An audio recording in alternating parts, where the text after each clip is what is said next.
While reading the collected correspondence of Thomas Erskine, a 19th century lay theologian in the Episcopal Church of Scotland, I was delighted, not to mention mildly surprised, to discover that Erskine was for many years an intimate friend of the great radical reactionary Thomas Carlyle, about whom I have more than once had something favorable to say. The two men were in some striking ways different, but it appears that Carlyle and his wife frequently stayed with Erskine at his house in Linlathen, near Dundee, on the Firth of Tay. In a letter written in 1843, Erskine said of Carlyle, "I love the man. He has a real belief in the invisible, which in these railroad and steam-engine days is a great matter. He sees and condemns the evil and baseness of living in the lower part of our nature, instead of living in the higher. He is full of thoughts of genius and of high imagination." This, of course, speaks to a theme that I have been harping on lately, namely the preservation of faith in the hostile modern world. For Erskine and Carlyle, that hostile world was screaming with railroads and thumping with steam engines. For us, it is glowing with computer screens and coursing with drugs. 2 years earlier, Erskine had written to Carlyle, then living in London, to invite the celebrated writer and his wife to take the Dundee steamer north for an extended visit at Erskine's home in Linlathen.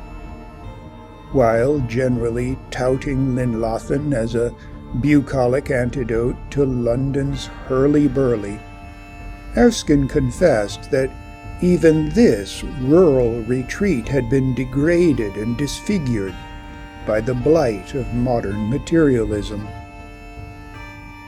"In this neighborhood the industrial Jotun has blown his poisonous breath upon everything.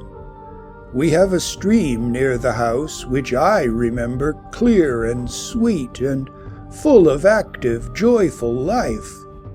Now it is like the centina of an apothecary's or chemist establishment, foaming with unhealthy artificial froth, and reeking forth evil smells, and substituting ill-omened rats for the gay mottled par, and tall chimneys vomit out pestiferous smoke."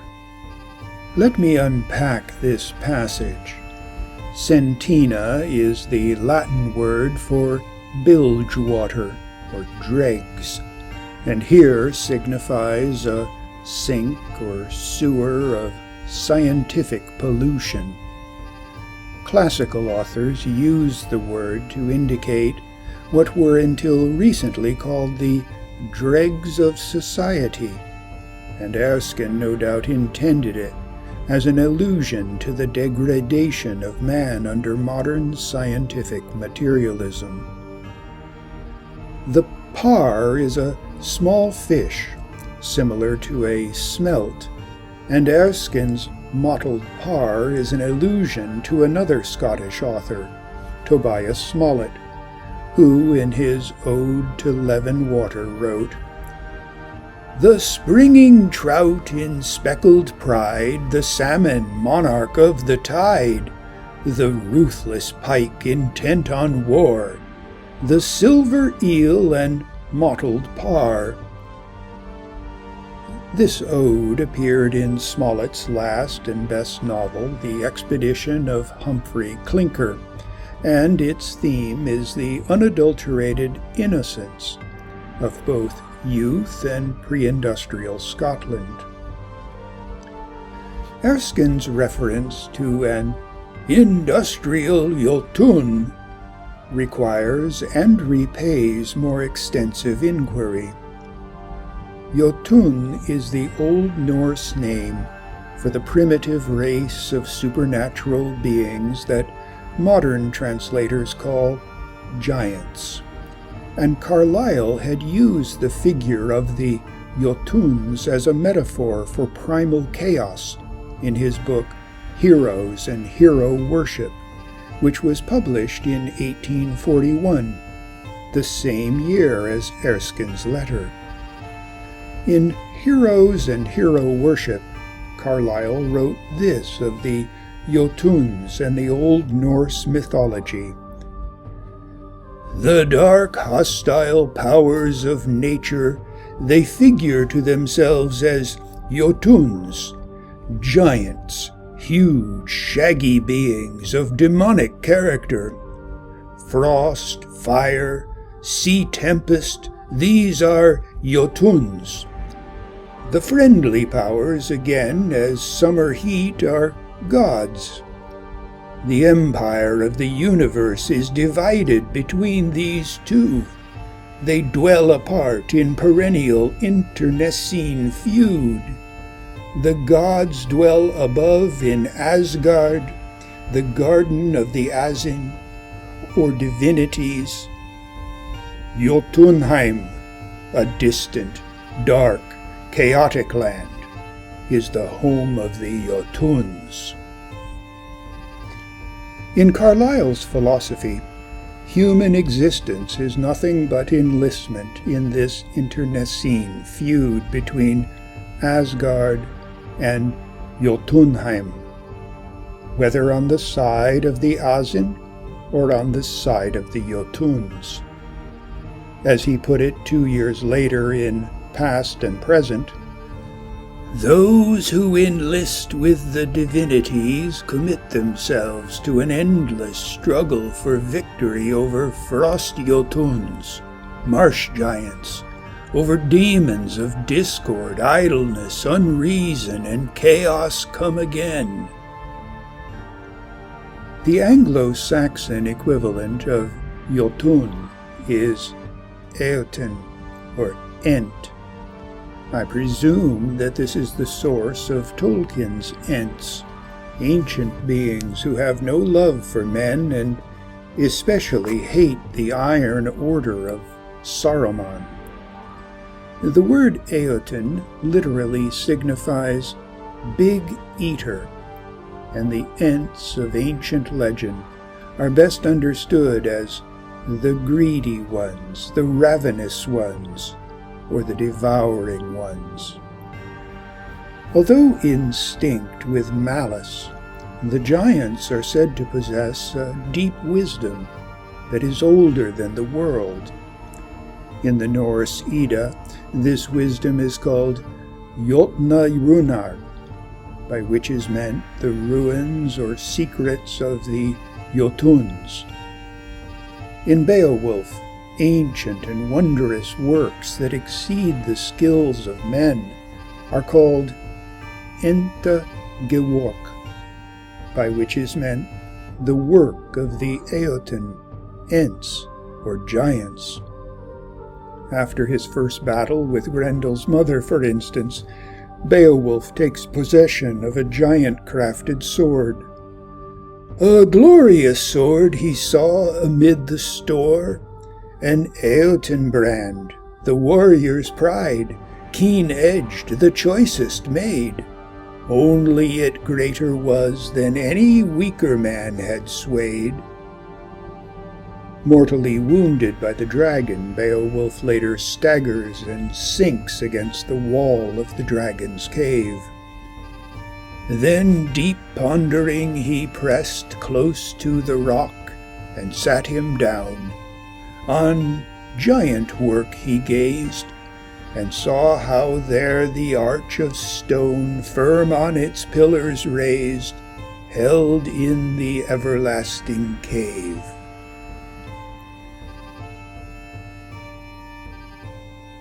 Once we understand the meaning of Jötna Runar and Enta Gewok, we can understand what Erskine meant by an industrial Jotun. Once we grasp the meaning of the Jotuns' secrets and the giants' works, we can understand that huge, shaggy beings from a dark, chaotic land can in the industrial age blow poison breath upon everything, sully the streams with an unhealthy artificial froth, substitute ill-omened rats for the gay-mottled par.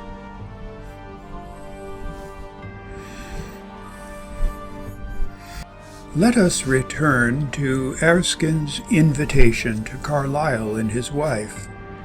Erskine goes on to say, "Enfin, this is to be explained and received on the same principle as the failure of eyesight."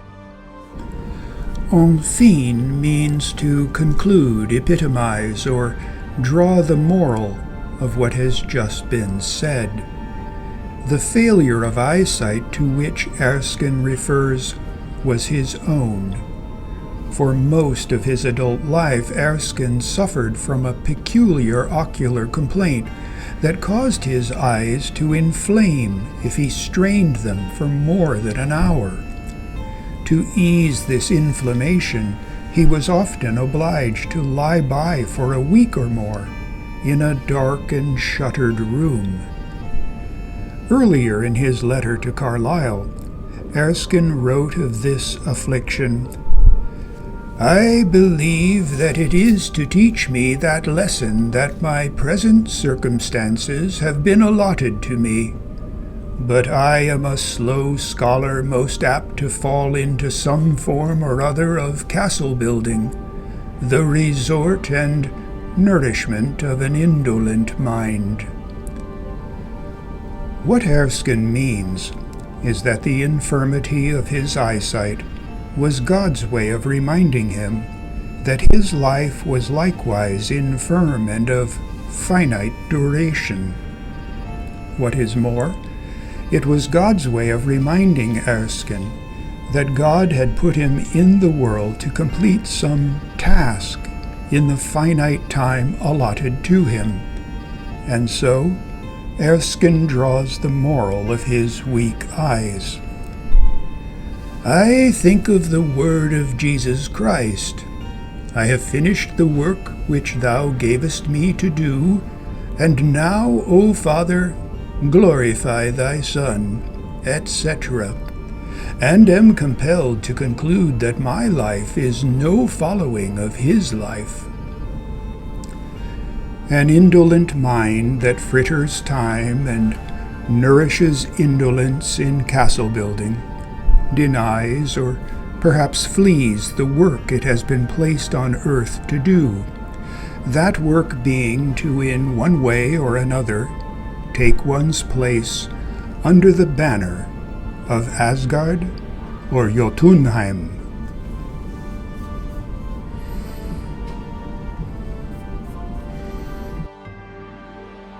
But let us return once more to Erskine's invitation to Carlyle and his wife to join him in Llynllathen.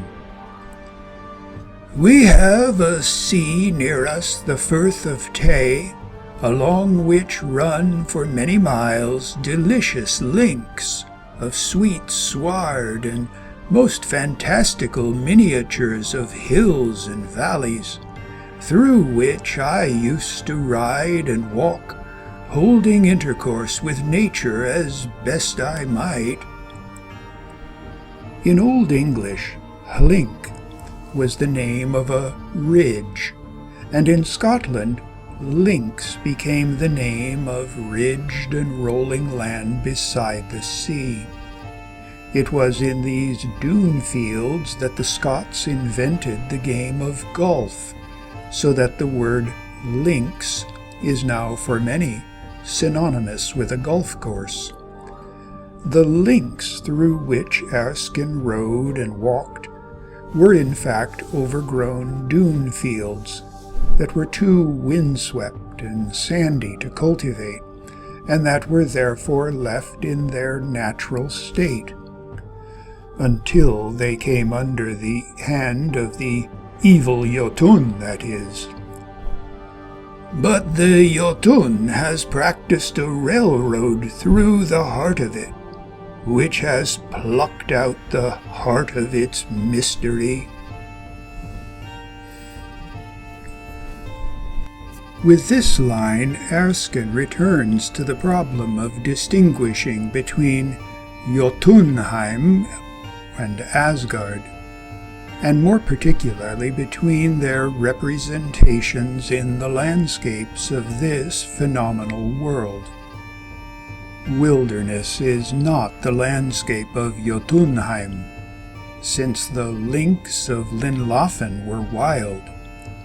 Machines and organization do not mark the landscape of Asgard, since the Jotuns' railroad was nothing other than organized machines. The division between Jötunheim and Asgard is not therefore the division between nature and culture. It is instead the division between chaos and cosmos, the division between darkness and light. Dark, hostile powers are at work in both nature and culture, and these powers were born in the distant, dark, chaotic land that is the home of the Jotuns. To distinguish between Jötunheim and Asgard, and more particularly between their representations in the landscapes of this phenomenal world, we must go back to the line in which Erskine commended Carlyle to Mrs. Burnett. "I love the man. He has a real belief in the invisible, which in these railroad and steam engine days is a great matter. He sees and condemns the evil and baseness of living in the lower part of our nature instead of living in the higher. Everything that blots real belief in the invisible comes from Jötunheim, as does everything that aims to persuade us that the lower part of our nature is all that we are. Erskine said that the Jotuns' railroad plucked the heart of mystery from the links of Linlöfen, and that heart of mystery is what the giants, the Jotuns, the Eotun, really seek to devour. This heart of mystery is the intimation that an invisible world lies all but hidden behind the appearances of the visible phenomenal world.